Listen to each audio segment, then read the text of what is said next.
Welcome to the Fire These Times, a podcast dedicated to the easy task of tackling the 21st century.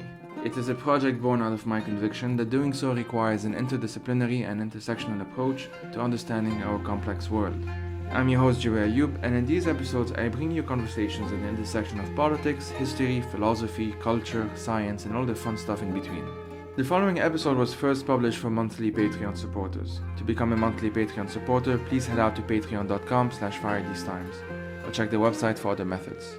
You can become a supporter for as little as $1 a month. And if you cannot donate, you can still support this project by sharing with your friends and family and leaving a review on Apple Podcasts, Spotify, or wherever you get your podcasts. The music of this podcast is by Tarabit. Here's the episode.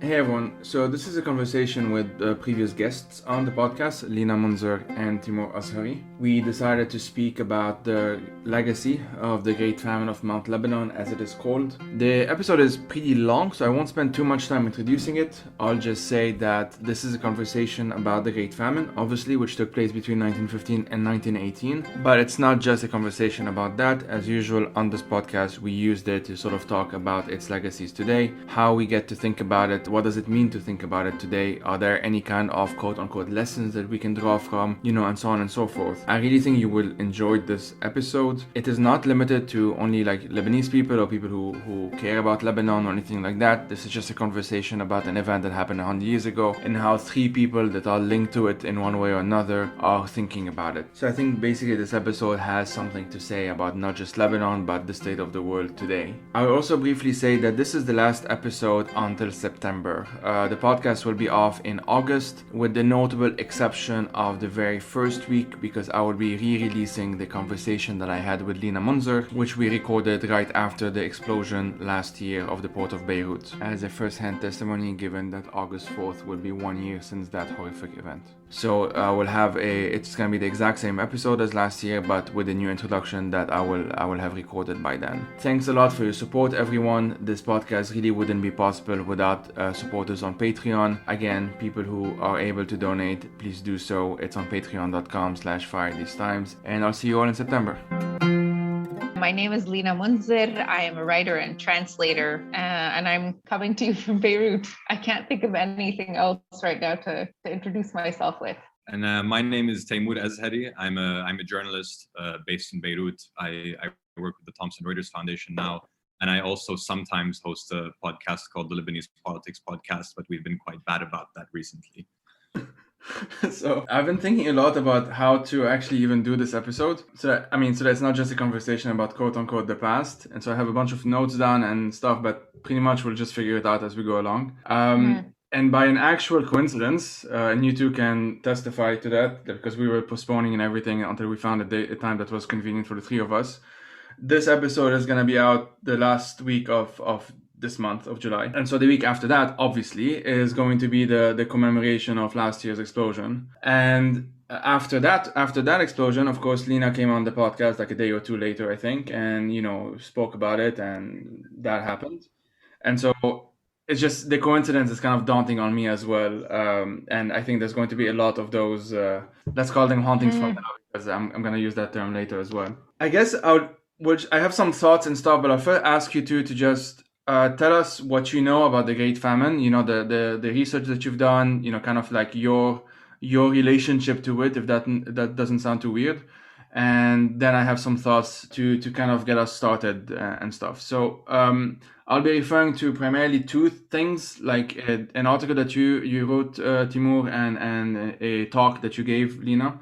So Timour, feel free to start, and Lina, you can follow. So yeah, if we want to talk about the famine as a historical occurrence, and what led to it, what it was, I think generally a lot of histories of the famine will start in 1914, 1915 during the First World War, when there was basically a siege of Lebanon from the sea and from the land. From the sea by the British, by the Russians, by the French, and from land by the then occupiers, the people in town, the Ottomans.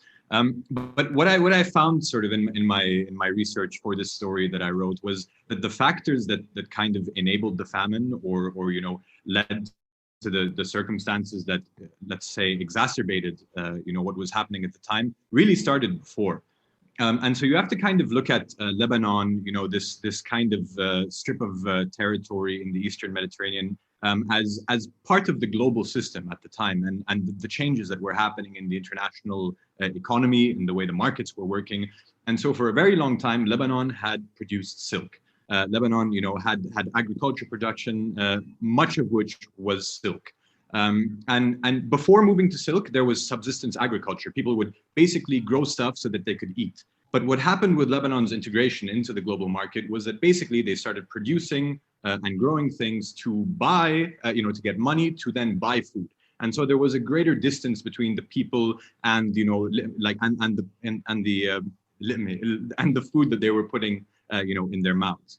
And so what you increasingly had was people living far away from what they needed to survive. And when you do have in 1914, my God, is it 1914 or 1915? It's 18, I believe. Yes, exactly, 1915. When you have this the war break out between the Ottoman Empire, which had joined Germany during the First World War, and the Allies or the I believe they were called the Entente forces at the time. You had a siege laid to this area, and it basically prevented goods getting out. So it prevented the silk going to the European markets where it was sold at the time. It also prevented, goods from getting in. It prevented money from getting in, including remittances, which Lebanon already relied on at the time. And at the same time, you had the Ottomans in the country laying down all kinds of regulations that really prevented the movement of goods. And among those goods, chief among those goods was wheat. The Ottoman army pretty much requisitioned most of the wheat in town for their army, for the war effort. They also conscripted a lot of farmers, people who were supposed to, go to the fields and take the crops. And so when you remove people from the fields, you have a lot of fields that go, unharvested, exacerbating the crisis. And so it was basically this confluence of factors that were socioeconomic, decades in the making. And then when the siege was laid, really the situation on the ground led to things to very quickly fall apart. And we get to the locusts, which of course made things worse. The locusts which tore apart large swathes of crops in the country. But what historians more and more are saying is that the locusts, though the sort of most jarring, most in a way, the most the most impressive image to come out of that weren't the biggest factor. And so yeah, I think that's sort of from my part. I mean, I guess the beginnings of what became known as the Great Famine. So for me, actually, I want to tell the story a little bit differently with the reason that I became interested in it. So basically, the talk that I gave actually started as Sursock Museum was reopening after it was sort of like rebranding, redefining itself after it had been this sort of like fusty older place. It was going to become like another center for the arts. It was going to look at more contemporary art, and it sort of wanted to find its way back into the fabric of the city and become like really a museum, that to contend with, right? Like it's not just sort of old school anymore. And so the curator at the time contacted me, and they said that for the opening, they were doing all of these various different activities and they were working with different artists. And so she asked me if I would be interested in doing a narrative walk. And I said, what's that? And she said, it's just, it's you take a walk and you tell a story and that's it. So you can basically do whatever you want. And so I was like, I don't remember exactly what it was that led to me, and led me there. But I thought like, okay, I want to do a little bit of research about Sursock itself, because I'm going to be starting the walk from this house, which was the house of Ula Sursock. And so I wanted to find out a little bit more about this family. I just knew that they were very rich, and there was like this whole neighborhood that belonged to them. And, each of them had a different home on that street, like these very beautiful, venerable old houses.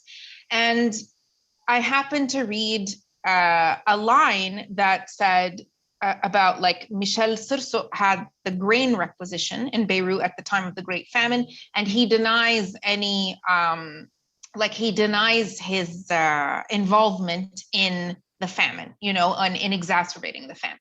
And I just sort of hit upon that sentence, and I found it very, very interesting. And so I went and I started to do more research about it, and I discovered, in fact, that Michel Sursock did hold, the grain requisition. And one of the things that he was accused of doing, which there's a lot of evidence actually that points to the fact that he did this, is that when there was like a wheat shortage, and, as Timour said, like the Ottomans had requisitioned all of the grain in order to feed the troops. And so they diverted it away from the people. So what he did was he started price speculating, as we're seeing now, actually, with the gas, with medicine, with all of these things. It's like, well, there's a shortage of this thing, so we're just going to keep, pushing the price up because we can, and so that's what he did. And it was just sort of shocking to me that how, first of all, these are the same names of like the big names of the big Lebanese families that are still, in power, and the way that power exchanges hands within this like very narrow class. And second of all, just the fact that kind of, just the mind-boggling cruelty of it, and the way that we were like now among these beautiful houses, and it was like, these fortunes, all fortunes really are built on the bones of the dead, and like on the exploited bodies of so many other people. But here it was like really stark. It was this, you have this beautiful museum. Hala Nula was the brother, or the cousin of Michel. So it wasn't his house, but like Michel's house was like right next door to what was the museum. And you worked really hard to sort of scrub this legacy away from the family, but like it remained, it sort of clung to them. And so my interest in it sort of came there. And Joey, one of the things that you had said is you said you're interested in this topic because of all of the parallels it has with today.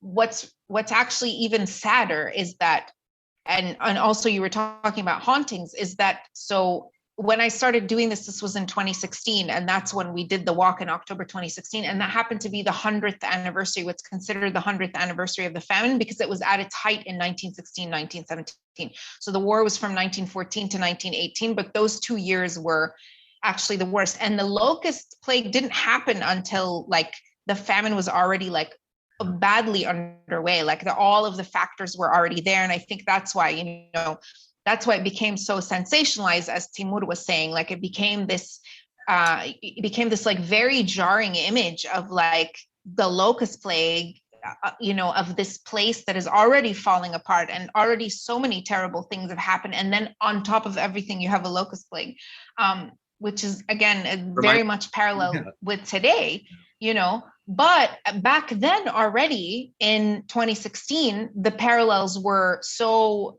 jarring to me, because we had just seen the garbage protests that had happened. I remember that image of, the women who had been throwing bread at Jamal Pasha to show him what they were eating, and he had them flogged.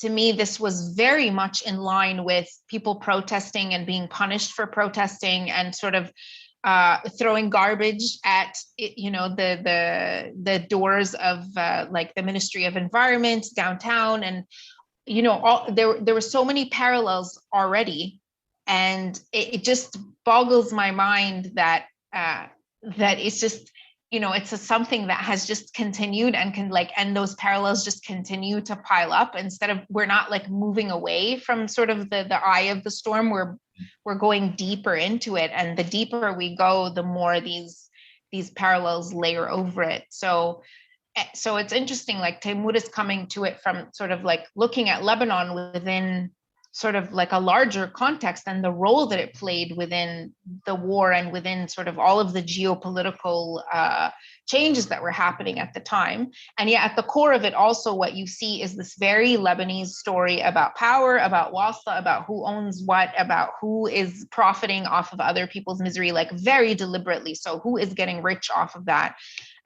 you know, and then passing themselves off as these benevolent patrons of the art. Yeah. And it's also the story of like Lebanese amnesia. And if we talk about what actually like drew me to this, like to write this piece and to even like look into the famine, it was kind of this issue of like amnesia, and there not really being a like proper like history or a memorial really to this place. And, you know, I had come across this place near the French embassy, which is like the thing called the memory tree, which was supposed to be inaugurated in 2014 and then delayed for many years because of Lebanese political bickering about who would get to go to the opening ceremony. Are we going to include the Turks? Are we not going to include the Turks? Are we targeting the Turks by opening this memorial? And this memorial, it's this like quite beautiful structure with these bronze leaves that are Arabic calligraphy by Yazan Halwani, who's this Lebanese artist. This structure remained draped in this white tarp, basically. And Yazan and other people would periodically go and remove the tarp, and then Lebanese authorities would put the tarp back over it because it had sort of never been officially inaugurated. And so I heard that story, and at the same time, I came across this town like near Jbeil in the north, which is a town called Jarrin. And it's this town that's sort of very small. It's on this green shoulder of a hill. And it's basically these like skeletal looking remains of these homes. And I remember going there and then like just Googling it. And there was all this talk of this town being a ghost village where people had left overnight during the famine, where they had run out of grain and they set sail for the Americas, and they either sank or they made it. And I remember sort of like being very struck by that. And it's a place, I would encourage people to go there. There's several things that were striking about it. And first of all was that you have this old town, this archaeological site, which is not protected in any way, there's no signs telling you what's there. No, like you can't even find anything about it online on like Lebanese government websites. And it just struck me. It reminded me of the panels that we have in downtown Beirut near the Roman ruins. So they set up these metal panels, which used to have like writing about the Roman ruins, telling you like, putting words to what you see in front of you. For years, those were empty, right? And it's just this thing of like not caring about the past, not caring about telling the story. And I was like, okay, like this place seems really interesting. That was my introduction to the famine. It was kind of as with a lot of like the stories that I get in on, it's usually from a place of like deep anger and frustration at something being off. And this just seemed like that. It seemed like this town was just left, to be sort of like destroyed by time, forgotten, and like no, this is a story that has to be told. Especially, I think, because we're all living through a period which seems very cataclysmic, and so, yeah, just to talk about how I got introduced, I guess, to the famine in this way. And then, of course, I went and I watched Lina's amazing talk, quite a troubling talk, and read pieces by various people. But yeah, that's, frustration and anger, mm-hmm. I'd say are the emotions that I felt then and still feel today. Mm-hmm. This it perfectly, I wanted to make a point to, so I have a lot of thoughts on what you said, and one thing that I really got out of like Lina's talk as well is this attitude that a lot of Lebanese had, especially after the Declaration of Independence and so on, of kind of like let's let bygones be bygones and not really think about what the Lebanese did within. And so the myth kind of developed that this was just kind of an external thing imposed on the Lebanese people. And of course we've seen this discourse, let's say, repeated over and over again with all of the conflicts and all of the issues that came even after, right? 58, 67, civil war, everything is pretty much the fault of everyone else except us, etc., etc. And to sort of summarize what you just said, like basically from what I understand, there were four factors that made the famine what it is, or at least three, and then the fourth worsened things later on. Of course, the Allies blockading the Eastern Mediterranean, that was one thing. The Ottomans, Jamal Pasha, most notoriously, I suppose, barring crops from what is now Syria especially into Mount Lebanon, or the other parts of what is now Lebanon were also affected, of course. The role of local elites, like the Sursock family, and then, obviously, as we said, like the locust plague. Now, the parallels are quite something. I think you two already know that like the Sursock Museum, it's my mother who designed the stained glass in them. And of course these were destroyed during the August explosion.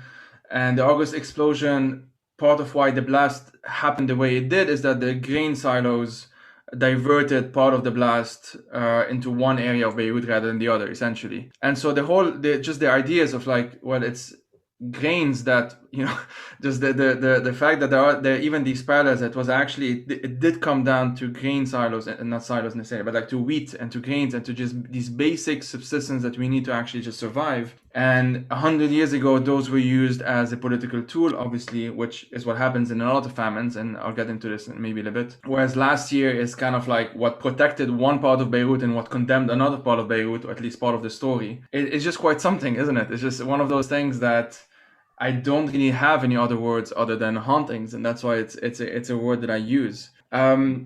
I even recently, like last week, I watched Safar Barlik for the first time, the 1967 film, which features Fayrouz.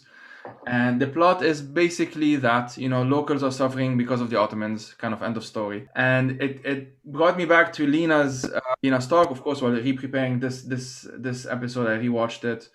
And there's a good essay, there's a good paper. I'll just read the abstract for listeners, just to kind of drive this point home of how common this narrative is, how common the story is. So it's a paper by Graham Armin Pitts, and it's called "A Hungry Population Stops Thinking About Resistance, Class, Famine, and Lebanon's World War I Legacy." So just the abstract. Conventional understandings of Mount Lebanon's World War I famine blamed outside forces for the tragedy. In particular, an Ottoman plot to starve the Lebanese has been the predominant explanation for the catastrophe. This view conflicts with how observers understood why the famine was happening as it unfolded. And of course, Lina, you mentioned a lot of those in your talk as well. A rapacious capitalist class used its control over the apparatus of the state to accumulate profits, while the poor and middling population of Beirut and Mount Lebanon faced starvation. The narrative that emerged subsequently deflected blame away from this class, which maintained its control after the war. End quote. Now, the whole blame away from this class, which maintained its control after the war, you know, I could be talking about the 90s. I could really be talking about after the Civil War. I could really be talking about pick and choose whichever conflict you want, with some exceptions, you know. That story definitely repeated itself. And so one story that you mentioned it now, Lina, like the whole Jamal Pasha ordered Beiruti women to be flogged because they threw like bread at him, and the parallels to today, I suppose, like, you know, just a few days ago in front of Mohammed Fahmi's house, the interior minister, for those who don't know. Okay, I have a lot of thoughts, and for now I'm gonna pin them. I'm just curious as to your thoughts as to some of these parallels. I don't even know what to say, because there's so many. Like, it's just I said this in this talk, and I sort of wrote it in another piece, but like I really feel, I don't want to keep repeating myself, but it's like living here somehow. It's like the membrane between this world and the next world is like rubbed really thin, and the next world is that place of like sort of, I guess, the collective unconscious or whatever it is. It's like where all the symbols and metaphors and images and whatever that, like, you know, that we all instinctively know, it's where they dwell. And it's like what's happened is like whatever keeps that world separate from this one has sort of been rubbed thin, and we're in this place of monsters and nightmares, and you know, and it's I mean, you don't even have to write the story writes itself, you know. It's like you said, there's all of these hauntings, all of these layers, all of these parallels, these things on top of each other, and it's like it's almost this weird like cyclical repetition of themes and motifs, and like it's like an opera, you know. It's like you keep coming back to like the musical theme that plays, and you're like, now this is gonna happen. And you know, it's like I was thinking, the thing that I've been thinking a lot about, and I'm not the only one who feels this way, because I've voiced this to other people, and they all said, oh yes, exactly, like this is, you know, is like last year when the explosion happened. Before that, there had been this like long, hot, seething summer, and this sense of this pressure building and building and building. And I remember the first thing I thought when like it was like everything was rumbling and shaking and shattering, I had this like very clear thought, and I thought, oh, here it is, you know, like here is the cataclysm, here is the disaster we've been waiting for. And And I think this was a collective thought that so many people had at the same time. Like even before, I didn't know what it was. I didn't know what was happening. I didn't know what was like, I had several sort of thoughts flash through my head, but it was, you know, and it's like, it feels like this is the same thing that's happening again. And it's like with the famine as well, it's like all of these disasters that are laid on top of one another. And you have this completely indifferent political class.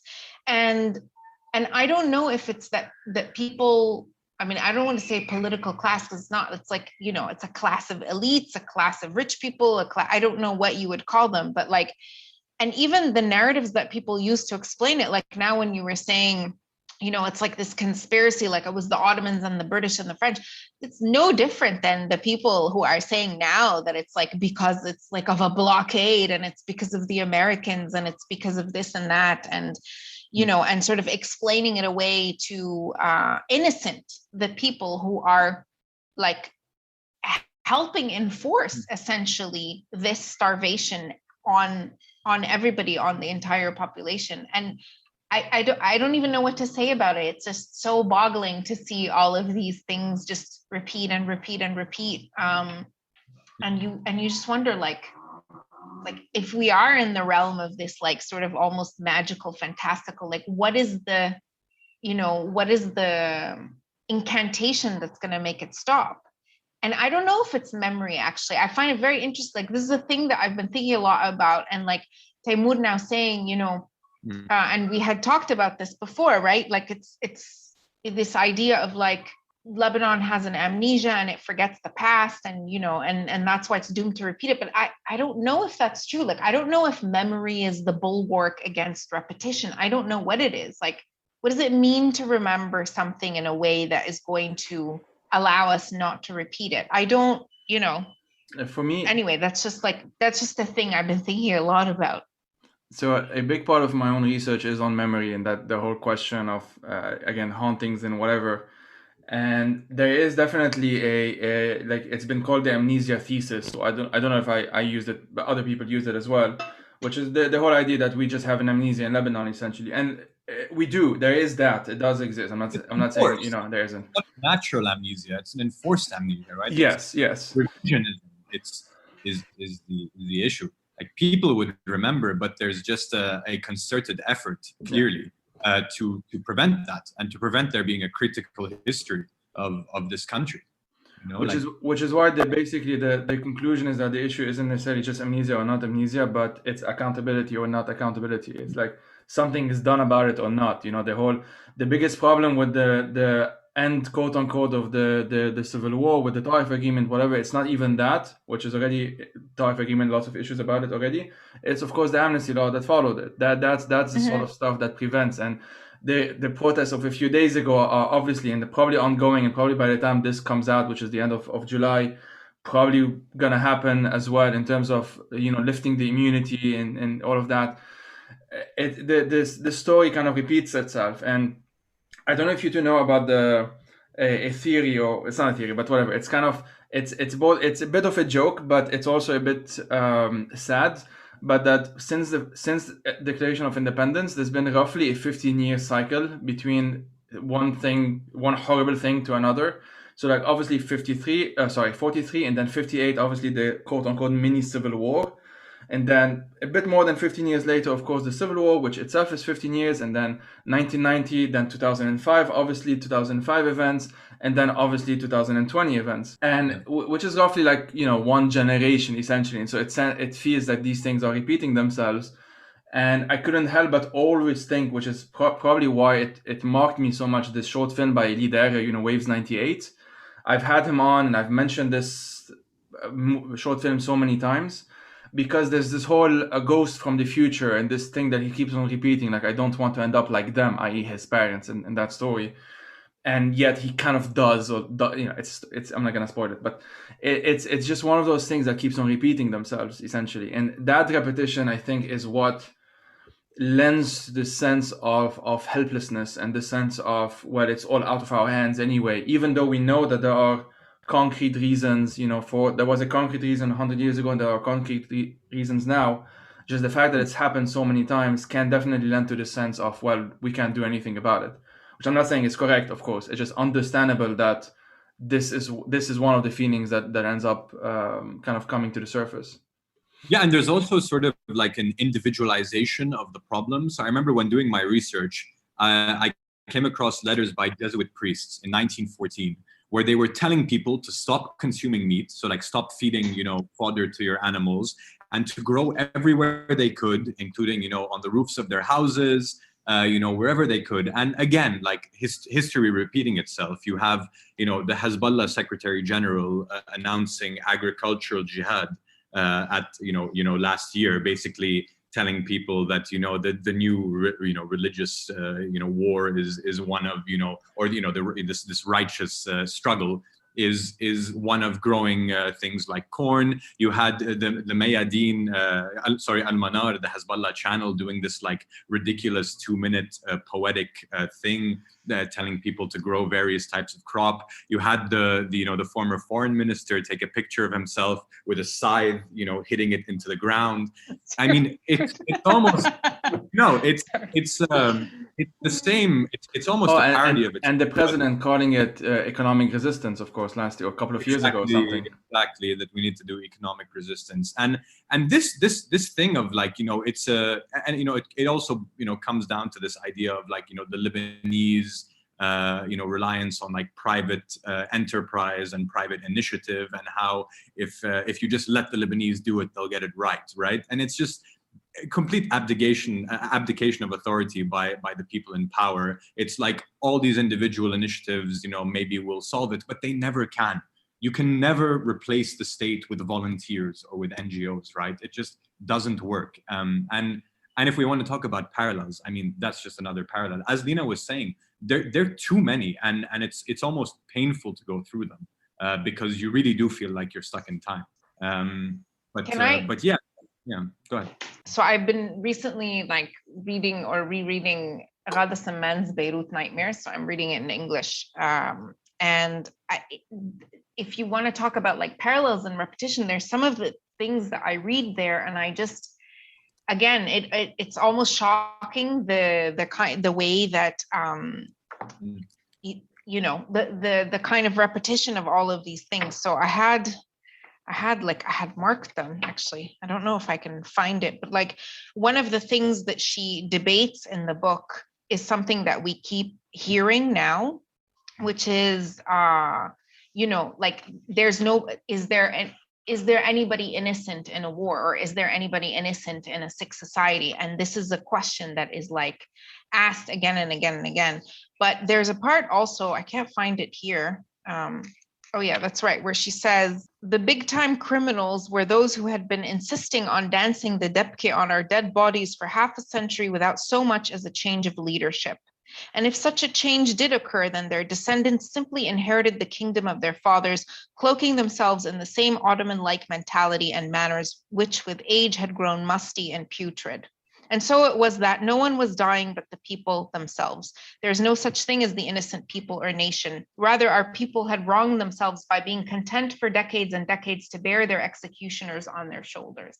And it's just insane to me. She wrote this in 1976, and we're having the same conversations and the same debates and the same, so these parallels are not just like 100 years ago and they're being repeated now. It's like you said, Joey, it's like these 15-year cycles, and it's just like this consistent and constant repetition of things that are like so similar. It's not even that the themes are similar, it's like it's almost the exact same things, and we see that with the same names and the same, it's just it's cursed. That's it. That's like the only explanation. We're cursed, and we're living on top of a portal where time repeats, and there's a curse, and there's some incantation we're someday going to come up with, and it's going to break the curse, and we're going to live happily ever after. That's what I believe now. So I mean, even when you were talking, for me that's kind of that's how I view that Khalil Gibran quote that you had mentioned in the talk. And let me find it. He collected donations during that time for people back home. He was from Mount Lebanon, of course, from Sharra. He wrote, and this is the thing that kind of hit home for me, like, what can an exiled son do for his starving people, and of what value unto them is the lamentation of an absent poem, end quote. Speaking as a quote unquote exiled son myself at this point, and the whole, like, after the explosion last year, I also spent, I don't know how much time just collecting donations, and there was really the sense, like, it wasn't necessarily writing, it was actually just the podcast. I had the only episode for that month was the one with Lina, because it just felt like, what else, what's the point, essentially, like, what is this thing going to do? And others kind of went the opposite, like, Beirut Banyan actually did like more episodes that month, so I'm not saying everyone had the same reaction, but that's just how I went through it. And so I guess I don't actually know how to ask this question. It's more, I think, more of a reflection. Maybe I can have some reflection on your part. Like, how do you view what you're doing in terms of your work, your art, your etc., with as either a coping mechanism, as like just dealing with it, bearing witness. Of course, this is an important element, and that's definitely how I view myself as well. So, like, yeah, what are your thoughts on that? I don't know how much I want to like make it about like myself, because it's, when like it goes without saying that like people like me who get to report and comment on these things rather than, you're still living them, but I guess living them to a lesser degree. We are in a very privileged group in this country, and to a certain extent, you need a certain distance, I think, to be able to report on things. But I don't know. It's honestly, it's been very, very strange as a journalist, going through what we've gone through as a country in the past 2 years, from like a period of immense hope, to very quickly being sort of thrown from that peak down to a deep, deep valley, and where it's really, really dark. And then while you're there, everything blows up. And so like, I would say that there's a definite sort of, I'm very lucky to have had the ability or the drive to like report on these things and like cover these things to bear witness, because I don't know what I would have done otherwise. And I think that otherwise maybe I would have, I'd like to think that I would have been on the front lines, like throwing the rocks or whatever it would be, but I don't know what I would have done. And I would say that increasingly it's become more and more difficult to do the job, because you just feel like things are repeating themselves. There was a period where we felt that things could change. And the reason I do journalism is because I want things to change. And once you feel that no longer is possible, and I think that for many people that was after the blast, a few months maybe after the blast, because we were all sort of scrambling afterwards. It's very difficult. It's very difficult to move after that. And so, yeah, I don't know. I mean, it's in the end, you find a way to like keep going forward, and things do. And like, there's this whole idea of like being on the brink, and you're not there yet in the crisis. And I think that more and more people are realizing, no, we're there, but there's never a there. It's just this like perpetual downward stagnation. And that's something that's difficult to report on. I mean, just from a sort of a writing point of view, once you've used every adjective and you tried to get in some expletives, once you've said that things have collapsed and exploded and imploded and insert word here, on the brink. Then it's literally, and today things are a bit worse. And that just, I mean, so what do you do? Yeah.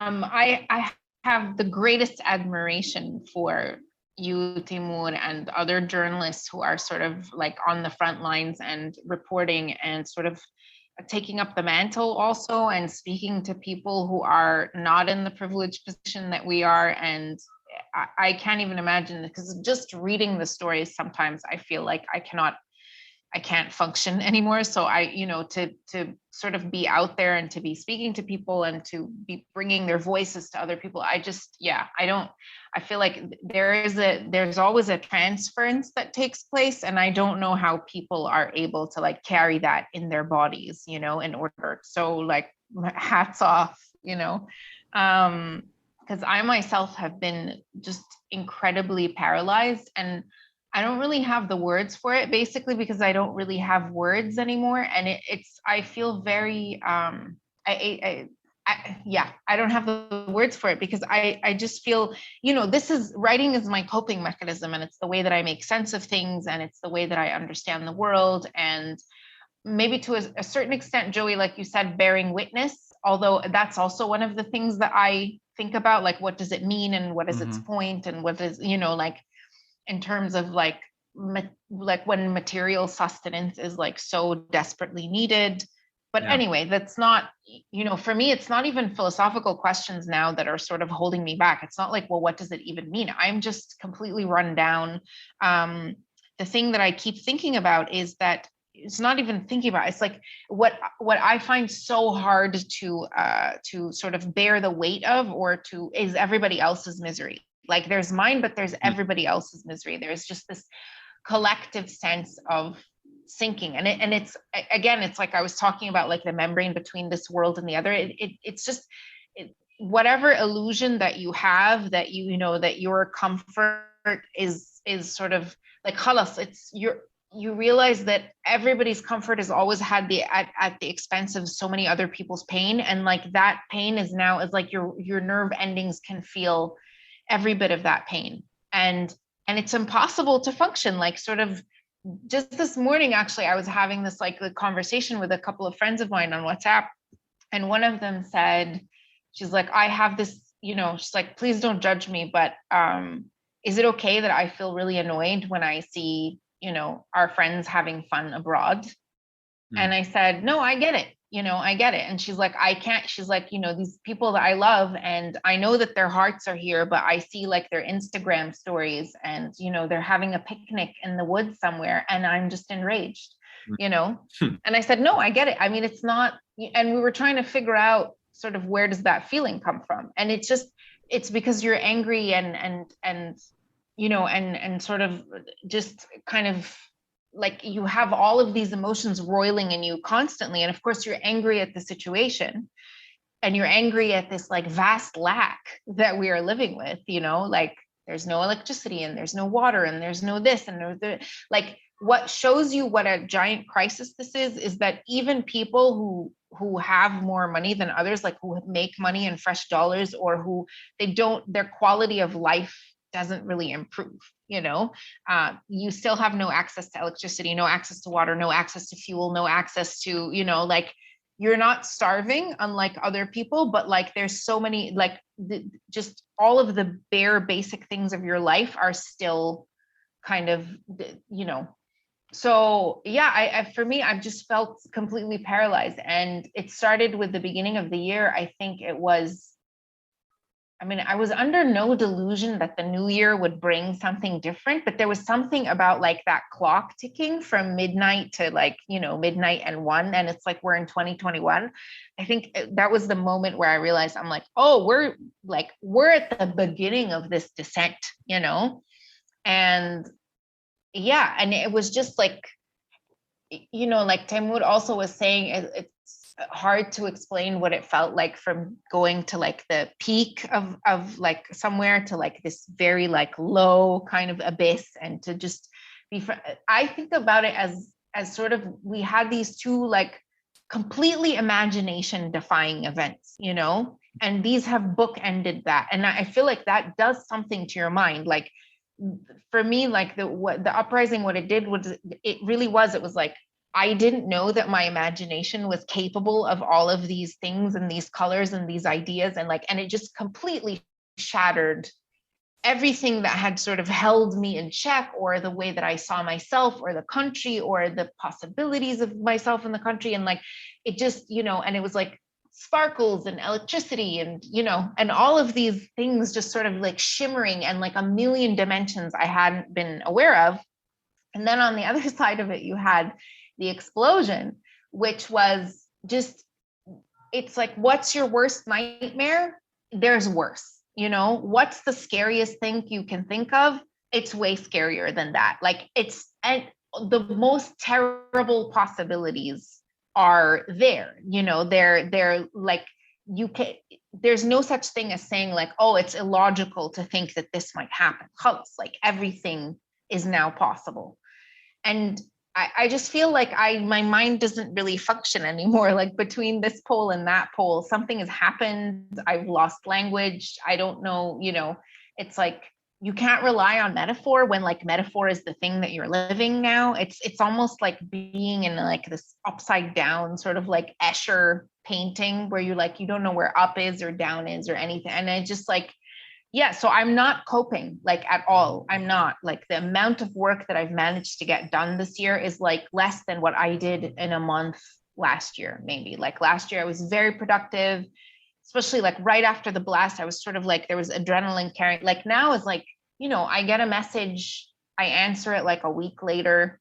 Important emails just sort of fall by the wayside. Like just, and I'm sort of looking at like my life kind of just slipping in between my fingers, and I'm like, I don't care. Like I don't care. It's like I'm living on a different planet now, and like nothing matters here, but everything matters. And I know that like this is depression, but I'm not personally, I don't know how to explain it. It's not a personal depression. It's not like, I know that it doesn't belong to me alone. It's not even if I have moments of joy myself, or it's like, things that I'm personally looking forward to, or it's almost like I've become this transparent thing. And I just feel like everything that we're all living is just like, I just become very permeable. And again, everybody around me is like, we're all just very permeable. Like that illusion of being an individual is just completely gone, completely, and so I don't know how to like gather the parts of myself back together into like a human shaped thing that knows how to write and knows how to put things into words, because it just doesn't anymore, Anyway. I think that's just completely accurate, and I want to continue listening to you talking about it for like 30 minutes, because it's like digging up myself, I like, for me, one of the big things is just the juxtaposition between what you call the vast lack of anything and just the potential for, and not, it's not even the potential, it's just the simplicity of the solution, actually. And that's kind of what kills me every time, is that it's the path is so clear. But we're just dealing with people who just are completely unresponsive. And like, it struck me what you said about how, people who even those who have like, dollars or a good job are living without power, or, some people can definitely secure it. But, I spoke to someone who basically is from a super rich family, and for months after the blast was living in like, one of those high-rise, skyscrapers in Sassine, but had no glass for months, and it's just like, what can you do? It reminded me actually of the famine a bit, because that back then, yes, you had the elites and the aristocracy who were like hoarding these goods, but you also had people in the north. I spoke to a historian from Jbeil who basically talked about how they were selling their boats, their houses, their lands for literally a few sacks of wheat, and once you get to a certain point where these things aren't available, everything breaks down. Like it doesn't Absolutely. matter. Absolutely. And value shifts, right? Like you would think that, like there was one of the anecdotes, and it sounds like an anecdote to me, but like somebody had said that like there in Tripoli, there's like this big field like by the sea, and it's called Ard al-Bardane, because apparently like the man who owned it sold it for like 3 oranges or something to feed his family, which of course sounds completely outlandish, but then again, you never know, right? And it's like it's this world that we're living in here now as well, with the breakdown of the currency as well, where like you don't know how to ascribe value to anything, right? It's just, and I'm sure economically there's like an actual term for this, but for what happens when that happens. But like, yeah, it's like people will sell land for a sack of wheat. They will they will trade in like gold and goods for fuel or whatever. It's like, it's just, there's no sort of set value to anything anymore. It's just about how much you need it and what you're willing to give up in order to get it. And and that's it. It's true. Like wealth takes on, except of course, there's always this like taba'a of people that are just completely living above everything, as we're seeing now. They just, but yeah, even the people that are considered quite rich or who earlier did not have problems are now kind of, in the muck and mire with everybody else, and sort of there's this like competition over resources, and you have to try and figure a way out, and yeah, and it's very hard to maintain a sort of collective sort of struggle or collective kind of movement in that, because a crisis like this, it feels like it pushes you naturally to hyper individualism, right? It's like if you can afford to give the guy 20,000 lira. Oh my God, sorry. I'm going to turn on the AC because I'm sweating. Sorry, Timour, I really didn't mean to, but this is part of what we're living right now. 100%. No, it's just that. If you can afford to give the guy at the fuel station an extra 10 or 20,000 lira so that he fills your tank, you're going to do it. It's like things are becoming ever more stratified. You have the haves and the have-nots. But when the have-nots is such a huge category, I mean, I don't know. It's just, there are people today who are trying to create collective movements, and since the Thawra, they've been trying to do it.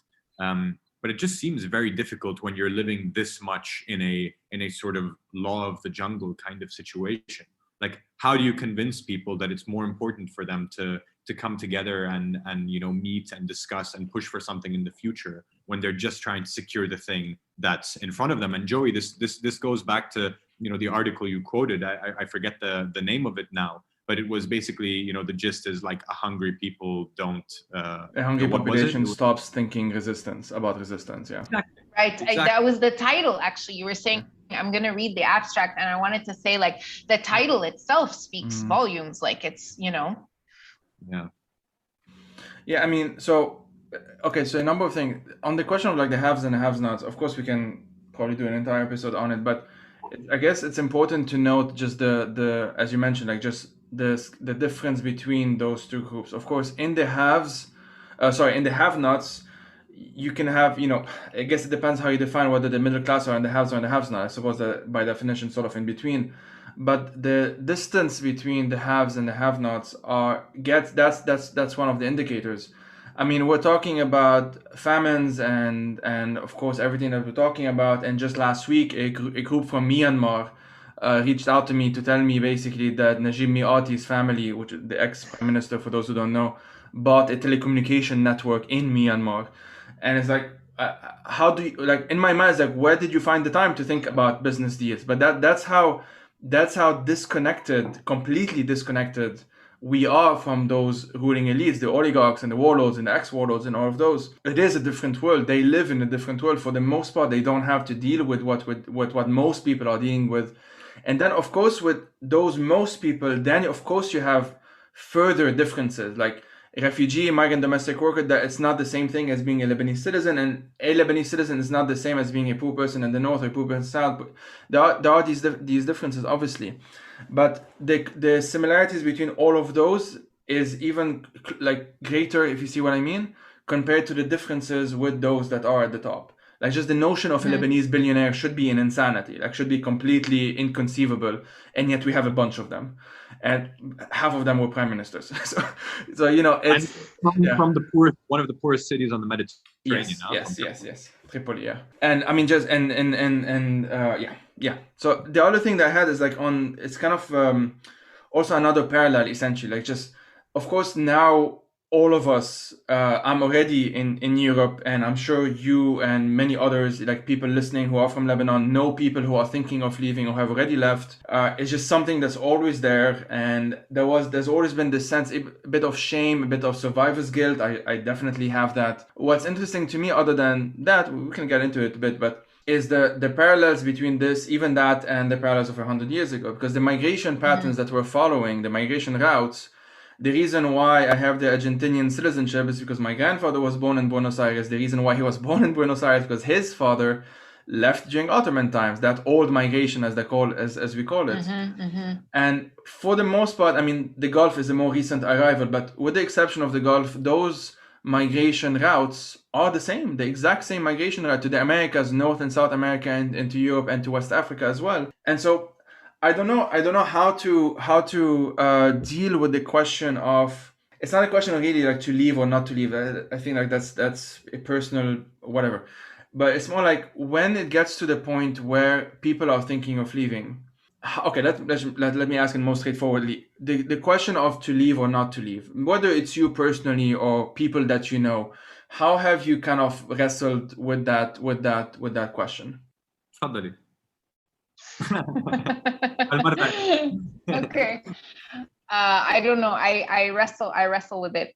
I wrestle with it all the time. You know, I was having this conversation with my mother recently, and she said, forgot how she put it. She put it in like a really in a way that sort of was like, oh yeah, of course, you're absolutely right. But you know, she was sort of saying like, you know, like the history of multiculturalism is a history of pain. Like the reason, you know, that you can have like vibrant multicultural cities and like, you know, and in other parts of the world is because, you know, these are all people who like, you know, these are all histories of pain. These are all histories of like having like, usually people don't leave home unless they really have to, right? There's, of course, there's many people who like enjoy adventure and they like, but like the vast majority of people, myself included, would prefer to stay put, you know?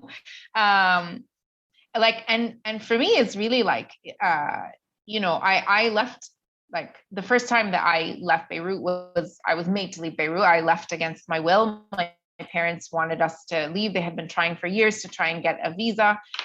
So I was like almost 11 years old and we left like just before the war ended.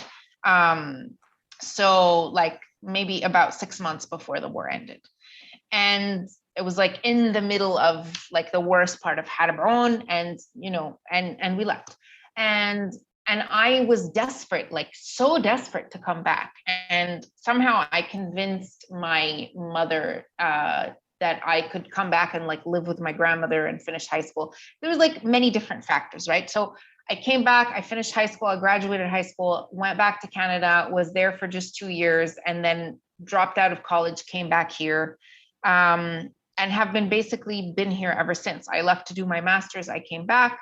And then at one point I had a fellowship abroad. I left, ended up being 3 years. I came back. So for me, like in the quote unquote legend of my life, like that return to Beirut and like the inability to leave it, the inability to live elsewhere is almost like this thing that I've ossified into like mythology. It's like I fought so hard to live here and I fought so hard to like make a life here.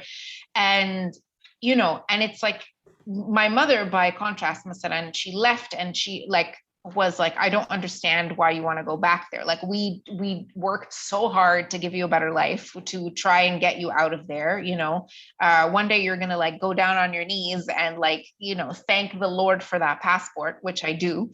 Because I have a Canadian passport, so I can leave, right? Like I'm a very privileged person who can leave. And Farah Birro actually recently, she wrote this beautiful blog post called Across the Rickety Bridge. And there was a line in it where she said, you know, because I can leave and I have the privilege of being able to leave, I'm not allowed to complain that I left, right? Because I left easily, something like that. I mean, she put it very beautifully. And it's so true, right? Like, it's like you can leave, and like so many people want desperately to leave. And at the same time, I'm so resentful that I would have to leave. Like I left my goddamn family when I was like a teenager, and I missed the hell out of them because I really wanted to be here. And like I made that decision over and over again, you know, in order to be here. And it just completely kills me. Like now I feel like I'm at an age where I don't want to go. I don't want to go make new friends. I don't want to go abroad. I don't even know what I'm going to do. Like, you know, but I can leave, right? So it's like, this is the thing that I wrestle with. It's like, at what point am I going to say that it is like unlivable here, you know? And it's like, I wrote a thread about it on Twitter, and it's a thing that I was saying to a friend of mine before that. It's like, I feel like it's like a devil's bargain when you leave. It's like you have to give up part of your heart in order to like live a full life. And you know, I was saying this to a friend of mine in Berlin, and she was saying like, no, don't say that. Like, that's so defeatist. and like, you know, you can go to a new place and you can build a new life and you can be happy. Like, it's not, you know, people do that all the time. And of course she's right, but like from this side of the rickety bridge, to use, you know, Farah's metaphor, like very apt metaphor, it just like looking across and like what might be waiting on the other side is, it just feels so, it's just really to be forced to leave because some motherfuckers ruined your country and blew it up, and like there's no security and there's no stability, and like, and they insist on sort of, you know, continuing to rob everybody blind. Like the rage that entails is just, you know, it's just like so bitter. Like the heartbreak is so bitter. Like I don't want to leave like this with my tail between my legs because those fuckers won, you know. And at the same time, they won. Yani if I stay here, and you know, and it's like I don't know. I think for me the question is like, when I'm really unable to work as I am now, it's a thing that I start to think about more. It's like, well, what's my life worth if I'm unable to work? Like what shi'ani that I'm here? Like you know, what am I doing? Right? I don't know. It's a there's no right answer, right? I mean, that's the point, is that like we're in this situation where like it's not black and white, obviously. It's like you know, there are a couple of things there that like, you know, I just wanted to start with, like, you know, Joey, you talking about your sort of like ancestry and like how you got this citizenship and the struggle behind that. And I remember also again talking, you know, to a historian who was telling me that, you know, people who left Lebanon during the famine, they made like really, really serious efforts to not tell their kids about it. They changed their names when they arrived in the countries they went to. They hid that identity and they tried to forget really, really hard because the things that they saw, first of all, were so difficult. I mean, you had, you know, historians were telling me about basically women going into prostitution, you know, like into sex work, sorry. And you know, things like that are not things that anyone wants to talk about in the first place. But there was this real intention of sort of forgetting and moving on and integrating and trying to build a new life. And you know, when I heard that, it struck me how different it was to the official narrative that Lebanese politicians, again, you know, try to lionize the diaspora as these Lebanese Neo-Phoenician explorers who left the country searching for opportunity. This sort of noble quest. Like, hell no, that is not the case, my friend. Like, and I never thought about it that way. Yeah. And they marketed that, you know, they would hold, Gibran Bassil would hold these conferences called the Lebanese Diaspora Energy Conference. And it was this semi-electoral, semi-self-promoting, but okay, also partly governmental initiative to try and bring in the diaspora once again and bring their energies into the country. And it just strikes me as so sort of like shameless in a way, you know, to sort of push people out historically and you know, by repeating the same actions today, and then demand of them to be the lifeline, right, and to be the people who keep this system afloat. And so that was part of it. And then on a more personal note, just, you know, I have a bit of a complicated relationship with, like, you know, being here and like being from here, because, you know, my dad is Syrian, like we have Lebanese ancestry. Like my you know, my great grandfather was Lebanese, and I didn't grow up here. I grew up abroad. I grew up in the Gulf, and I chose to came here. And I came here in 2014 during basically the height of the refugee crisis. And my friends here were mostly Syrians initially, and mostly Syrians who had left from Halab, from Damascus, because of the war. And I was arriving basically at a time where, you know, I was for the first time really in contact with my Arab identity, which I hadn't been with in the past. And I was meeting all these Syrians who were basically, you know, I would meet with them and the conversation would always go a certain way, like, you know, Inta min wain, where are you from?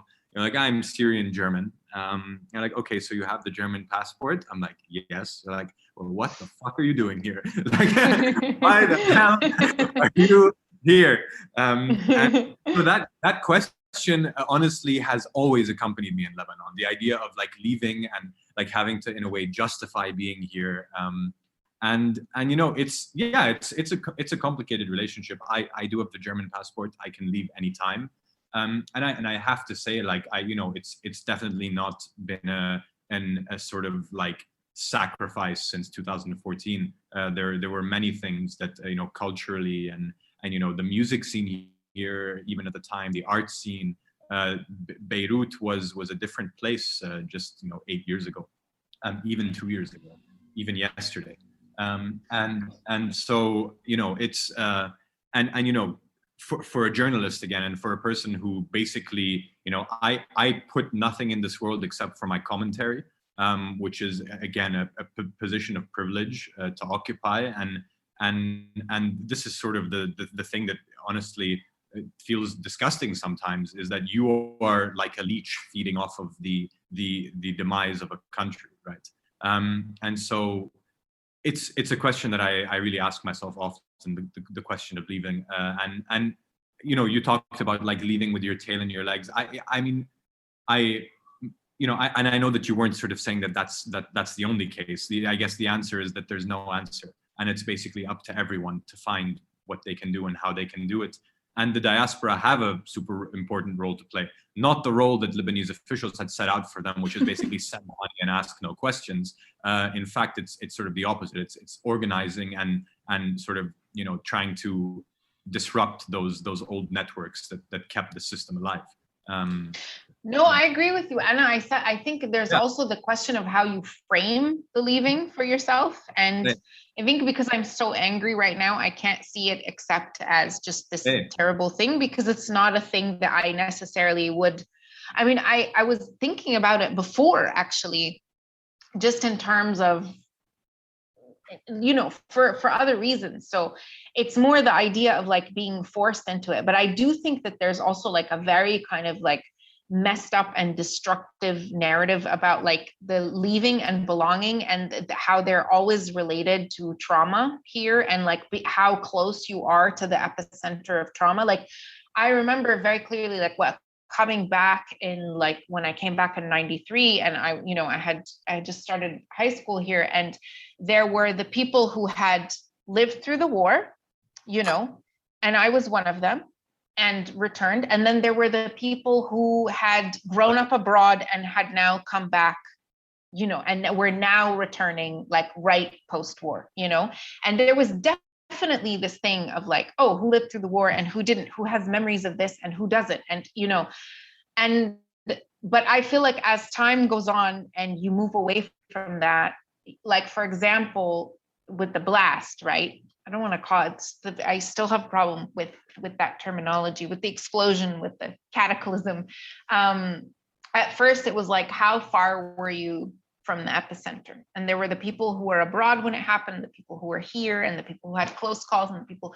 But now I feel somehow, especially now that a year has passed, I feel like it belongs to every Lebanese. Like it doesn't matter where you were, or, like now that like the story isn't did you survive or did you not, like how close were you, like in the beginning there's that urgency, right? Like how close were you to dying, how close were you to sort of that sort of like the cutting horror of it, right?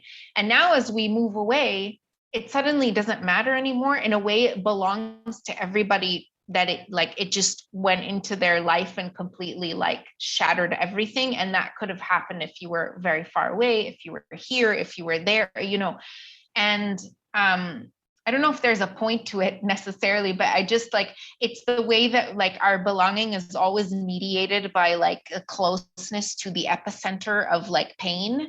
And I find that very destructive. And I don't want, like, I need to divest myself of that form of thinking as well, and it's like, it doesn't mean anything. I think it's a very interesting point, because there's Hotel California, you can check out anytime, but you can never leave. And I think that obviously has a negative connotation, but I think there's an idea there that leaving doesn't mean that you're leaving the cause, right? That's like, it goes to your point of, it doesn't matter how far away you were physically. It's that we've all seen the videos, we've seen the destruction, we've loved, like, it's, yeah. True, but even thinking of it as a cause, and for me, that's like, I don't like whether it's, you know, it's more about like belonging. It's about leaving and still belonging to this place, and also the legitimacy of your belonging to a certain extent, you know, is that we all, there's always this like underlying question of everybody's legitimacy of belonging. And I feel it's very interesting because I feel like people are having so many more conversations about that now. And I'm really, I'm thankful and grateful to all the people that are having these conversations, and like all of my friends who are living abroad and talking about what it feels like to watch it from abroad, and, you know, and to be, and I think that it's interesting to have that tension between all of these different positions. And I'm really happy that we're all talking about it, you know, just because for me, it's like reassessing somehow these ideas that I have sort of ossified and that I've allowed to ossify and wasn't really questioning myself about. And like now you know, maybe it's in preparation or in the run up to leaving, but like just the way that we have all of these ideas also of guilt around staying, and like, you know, what does it mean to stay? Like, what do you, you know, in the end, it's like a very personal decision, right? Like, it's like, yeah, it's this idea of like helping or hindering a cause. Like, what's the cause? You know, if you are not actively fighting on the front lines of, I don't know, physically protesting or whatever, like, what is the cause that we are taught, not you, but like that we are talking about or thinking about in that sense, you know? And it's like to bring it back to like, you know, the issue of the famine, and it's like that diaspora that was abroad was playing a huge role in terms of not just gathering funding, but attention. Like, you know, and it's like there's the priest that I forgot, I can't believe I forgot his name, but like this priest who had written this book, I think his name was Father Antoun Yamin. Yeah. And I had translated part of his book, and I found it in the archive. And his book is written in this very outlandish way. And he tells stories, like some of them feel real, some of them don't. And a lot of people, like, later they criticized his book. They said, well, you know, he's a fantasist and we're not sure if the stories he told were true or not. But he says, I want people to see how low we have been brought. I want people to see how everybody is suffering. Like he wanted to draw people's attention to what was happening. And I feel like, you know, in a way, the diaspora, like, has always felt that responsibility to play that role, to be like, to reflect the light from abroad, to sort of bring it back here, to bring the attention back to this very tiny place that, in fact, sometimes I think we do get like an oversized amount of the world's attention, considering how small we are, you know. But then, of course, the Lebanese, the chauvinist Lebanese in me is like, but of course, we deserve it. You know, it's interesting. Sorry, but just the last thing on, like, when you're talking about, you know, the role of the diaspora in kind of bringing aid at the time, there's 2 points. First of all, I remember also in my research finding that local newspapers and local news at the time, because you were under Ottoman, you know, occupation, couldn't actually report the words, you know, famine as they were. They would have to talk about the crisis of food, or, you know, the issue of whatever it was, distribution, etc. Whereas if you look at the foreign press, and if you look at the press, you know, from like Cuba to Mexico, where you had, you know, people could write about this, they were talking about it openly. And so that is an interesting point. But then, you know, when you talked about the, you know, the role of the diaspora and bringing in aid, it just struck me that today you have people, because the situation is so terrible, and because the politicians are such crooks, actually saying, don't help, you know, do not provide aid, do not keep this alive, kill this, you know, and yeah, I don't know, it's just striking because it's so counterintuitive. Literally today, after the prime minister designate, you know, stepped down, Saad Hariri, after 9 months, I was just watching the TV news, and there was this protest, you know, in the street, people being interviewed, and the guy is like, we tell the international community, do not send any help, do not help us. And it's you know, it's just a crazy thing. I mean, what an upside down kind of, you know, country we're living in, where you know, where you have the situation where people are so done that it, you know, that they don't care anymore on that level, and because they know it's just going to be stolen. I mean, that's the thing, right? They know in their heart of hearts that it's not going to get to them. I mean, we found out fairly recently that even the money that was supposed to go towards refugees, a bunch of it was absorbed by the banks. So, well, there you go. Yeah. Unbelievable. Well, that's why you have, like, you know, the networks of aid are individuals that are bringing money to their families, that are bringing medicine to other people, and you know, and it's like, I'm always so moved when I see on Twitter, for example, like somebody asking for medicine, and like how many people just come out and are like, I have some in my personal stash, I'm happy to give it to you. And you know, I'm just always very moved by that. I mean, of course, and then I start to think about all the people who like don't have social media and are unable to post there, and you know, yeah. Anyway, sorry, Joey, you were going to say something. I was just thinking about like formal versus informal aid networks, you know? It's actually directly related to this, because like both my dad and my uncle are now going back to Lebanon on a monthly basis, bringing back stuff to my grandmother and others, and some friends in Istanbul and some other friends in Paris also go back. And a friend a couple of weeks ago went back from Istanbul, and he, like, his entire suitcase was just medicine, basically. And like this actually, like, it ties to what we're talking about, because I while you were answering the badly asked question, I figured out how to actually ask it properly, and it was the role of passports, and how like from a young age, it was this entire thing of like, you know, get a passport even before getting a shahada, like even before getting a you know, your certificate, your graduation certificate. And even like Timour, you mentioned like the whole changing names and stuff. Like, so my my mom's family name is Hosseini, but in Argentina they're called Husseine. They changed it completely. It's actually not Hosseini anymore. And you wouldn't know unless you actually know what the history is. You wouldn't know that this is like, oh, this is actually from Lebanon or whatever. And this, of course, we've seen this time and time again in North America. Many names like Khoury would just be called something else, you know, Khoury or something else, you know. And there's no judgment on my part as to, you know, why people do that. That's not kind of the point. It's just interesting that we do have these, in the same way as, like, the way I describe it is that my parents who also grew up during the war, they didn't leave me that story. It was silences. I just inherited their silences. And there are other people who inherited a certain story of the Civil War, of course, you know, like, you know, pro Hezbollah, pro Kataib, pro whatever. They, in certain historiography, as one scholar called it, sectarian historiography. In my case, it was just actually inheriting the silences. Like, we just don't talk about it. I didn't know who most of these people were, like On, Jaja, and the others. I discovered them when they came back to the scene in 2005, basically, when I was 14. And these things, I've seen the parallels. I've seen memoirs written like after the famine, or hearsay, or just scholarship, or quotes here and there.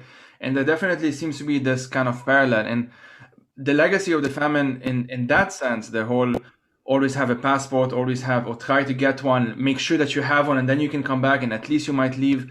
This kind of was brought home to me time and time again. In 2006, 2006 war, a bunch of people, of course, managed to leave on the boats. We didn't go, but we had the option. The Argentinian embassy called us and said, like, if you need it, let us know, and you will go on the American one, or whatever it was. And it's kind of, you know, I think, like, I can go back and back. You know, there's Ilain, the 1957 movie, which is set in the late 1800s, I think, or early 1900s. It's before the famine, I believe. And it's also the same story. A guy goes to Brazil and he leaves the family back home. And the story is of the family, actually, how they're dealing with it. So, yeah, it gets repeated. I can just jump through time, essentially. And we're definitely seeing these parallels. They're not the same. You know, I'm not comparing the famine of 100 years ago with today. Like, I don't even think we mentioned it. I'm not sure, but just so that people understand, we're talking about like some 50% maybe of the population of Mount Lebanon basically dying. It's a pretty stark, huge percentage. And of course, other parts of Lebanon as well, but just Mount Lebanon had this huge percentage. And so we're talking about the decimation of entire thing. And what